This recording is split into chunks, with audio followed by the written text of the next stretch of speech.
छत्तीसगढ़ को लेकर चल रही कांग्रेस की बैठक भी खत्म हो गई है। केसी वेणुगोपाल के साथ 3 घंटे तक बैठक चली। कई उलझी सीटों पर फैसला लिया गया है। कई सीटों का फैसला हाईकमान पर छोड़ दिया गया है। कुमारी शैलजा, दीपक बैज, सीएम भूपेश सिंह देव मौजूद रहे। तो देखिए, कई उलझी सीटों पर फैसला लिया गया है और अब कई सीटों का फैसला हाईकमान के ऊपर भी है। तो छत्तीसगढ़ को लेकर कांग्रेस की दिल्ली में चल रही बैठक खत्म हो चुकी है।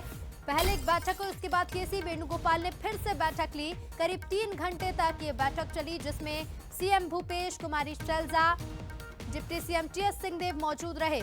और ज्यादा बातचीत के लिए हमारे साथ स्टेट एडिटर आदित्य रामदेव जी जुड़ रहे हैं। आदित्य जी, कई उलझी सीटों पर फैसला ले लिया गया, अब इंतजार है तो सूची का। बिल्कुल, देखिए सभी को इंतजार है। देखिए, प्रत्याशियों की भी धड़कनें लगातार बढ़ रही है क्योंकि कांग्रेस की सूची वाकई में बहुत समय लगा रही है।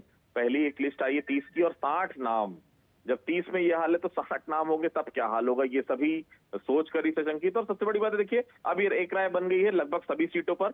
कुछ सीटों पर अभी भी पेश फंसा हुआ, उसमें साफ तौर पर यही कहा जा रहा है कि वो आलाकमान के ऊपर छोड़ दिया गया है। आलाकमान जिसको तय करे, उस वो जो फंसी हुई सीट है जिसमें बड़े बड़े नेता कोई मानने को तैयार नहीं है, उन सब सीटों को छोड़ दिया गया आलाकमान के ऊपर कि आप ही तय कर दीजिए कि फाइनल ये जो 10 से 12 सीट है जिसमें पेच है, उस पेच का हल आप ही निकालिए। मतलब बेहद साफ है, कल एक बड़ी जंबो लिस्ट कांग्रेस की आ सकती है सामने। हो सकता है जिस तरह से रविवार की सुबह सुबह आई थी, उसी तरह से सुबह सुबह एक बड़ी लिस्ट आ सकती है सामने।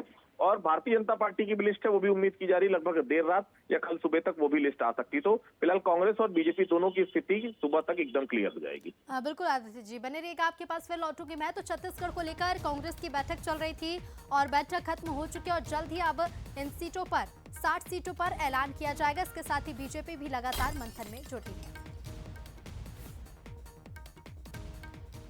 विधान